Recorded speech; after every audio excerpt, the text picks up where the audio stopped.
Ժողովուրդ օրաթերթը ստացել է ՀՀ ներքին գործերի նախարարության միգրացիա եւ քաղաքացիության ծառայության պաշտոնական գրությունը, որտեղ ներկայացված է 2026 թվականի հունիսի 7-ին կայանալիք ընտրությունների ընտրողների թվի վերաբերյալ տեղեկությունը։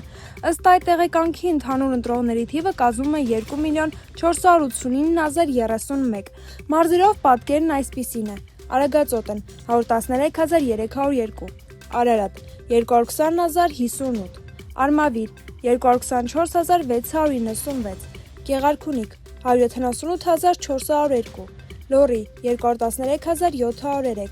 Կոտայք 238979, Շիրակ 209519, Սյունիք 101648, Վայոց ձոր 43751, Տավուշ 101695։ Երևանում ընտրողների թիվը բաշխված է այսպես. Կենտրոն 95393, Քանաքեռ-Զեյթուն 57937, Էրեբունի 91130, Նորք Մարաշ 10916, Նուբարաշեն 8539, Ավան 39919, Արաբկիր 95763, Դավթաշեն 35028, Աջափնյակ 85354, Մալացիա Սեբաստիա 109785, Շենգավիթ 113456, Նոր 100058։ Ժողովուրդ օրաթերթը գրում է. Ժողովուրդ օրաթերթը ուսումնասիրել է ՀՀ կառավարության 2025 թվականի կառավարության ծրագրի կատարման ընթացքի եւ արդյունքների մասին զեկույցը, որտեղ ուշագրավ դրվագ կար կոռուպցիայի դեմ պայքարի համար իշխանության եկած Նիկոլ Փաշինյանի կառավարության գործունեության մասին։ Կոռուպցիոն հանցագործությունների դեմ պայքարի մասին զեկույցում զետեղված պաշտոնական թվերը ցույց են տալիս ոչ այնքան հաջողություն, որքան խոր խնդիր։ Պետությանը պատճառված միլիարդավոր վնասի ֆոնին իրավապահներին հաջողվել է վերականգնել դրա միայն չնչին մասը։ Եթե թվերը դնենք կողք կողքի, կստացվի, որ 2025 թվականի ընթացքում արձանագրված 7.9 միլիարդ դրամ վնասից փաստացի վերադարձվել է ընդամենը 895 միլիոն դրամ, այսինքն մոտ 11.3%։ Մնացած գրեթե 88.7%-ը դեռ չի վերականգնվել։ Նույնիսկ եթե վերականգնված գումարին ավելացվի նաև արգելանքի տակ դրված 156 միլիոն դրամ արժողությամբ գույքը, միևնույնն է, ընդհանուր ծավալի համեմատ արդյունքը մնում է սահմանափակ։ Այդ դեպքում էլ պետության վնասի վերադարձված կամ առնվազն ապահովված հատվածը կկազմի մոտ 13.3%, այսինքն ավելի քան 86%-ը շարունակում է մնալ չփակված։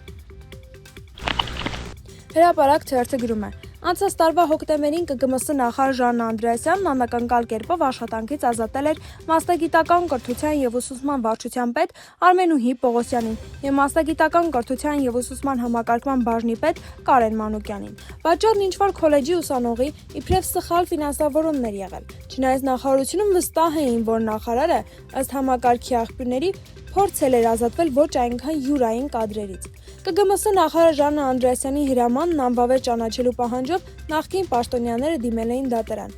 Երեկ տեղեկացանք, որ երկուսն էլ հաղթել են դատարանում։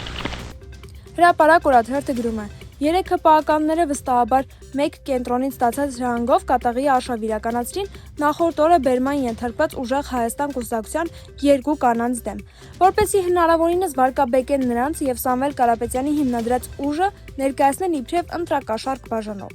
Լայվեր ու գրառումներ էին անում, արժանամիոնից հայտարարություններ հնչեցնում, և չնայած ընդդիմադիր կանանց փաստաբանները հայտարարում են, որ շինծու վարույթ է, սակայն տեղեկություններ կան, որ իշխանությունը միտումնավոր նման աղմուկ բարձրացրեց և առաջիկայում էլ պատրաստվում է կրկնել դա, որ կարողանա հիմքեր ստեղծել ուժեղ Հայաստան չգրանցելու համար։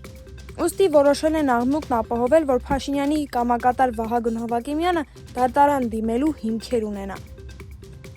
Հրապարակ թերթը գրում է. 2025 թվականի հոկտեմբերի 25-ին վարչապետ Նիկոլ Փաշինյանը հանրային խորհրդի անդամների հետ այցելել էր Կիրանց։ Երևանի ժամանածները ծանոթացել էին նաև Կիրանցի Սուրբ Երրորդություն եկեղեցու վերականգնման աշխատանքներին, որի համար պետբյուջեից հատկացվել է 55 միլիոն դրամ գումար։ Այդ ժամանակ հայտարարվեց, որ եկեղեցու վերականգնման աշխատանքները նախատեսվում է ավարտին հասցնել 2025 թվականի դեկտեմբերին, իսկ Facebook-յան էջում էլ տեսանյութ էր տեղադրել, որտեղ Փաշինյանը բառացիորեն ասում է. «Գարնանը Սուրբ Զատիկի առիթով երևի արդեն պատրաստ կլինի»։ Զատիկն էլ անցավ, բայց եկեղեցին պատրաստ չէ։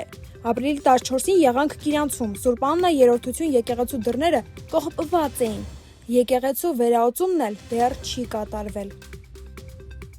Հրապարակ թերթը գրում է. Ժողովրդավարության, օրինականության ինքնահռչակ քերթողահայր Նիկոլ Փաշինյանը երեկ խորհրդարանում հերթական անգամ օրենք խախտեց։ Այն ստորադասելով նախընտրական քարոզչության իր PR-ին։ ԱԺ խոսնակ Ալեն Սիմոնյանի նախագահությամբ Փաշինյանը թիվ 1 օրենսդիր ամբիոնից գերազանցեց ԱԺ կանոնակարգ օրենքով հատկացված ժամանակը կես ժամով։ Ավելին, նա նաև ընդմիջման համար հատկացված 30 րոպեն օգտագործեց իր նախընտրական ելույթի համար, արհամարհելով խորհրդարանի դերն ու կարգավիճակը։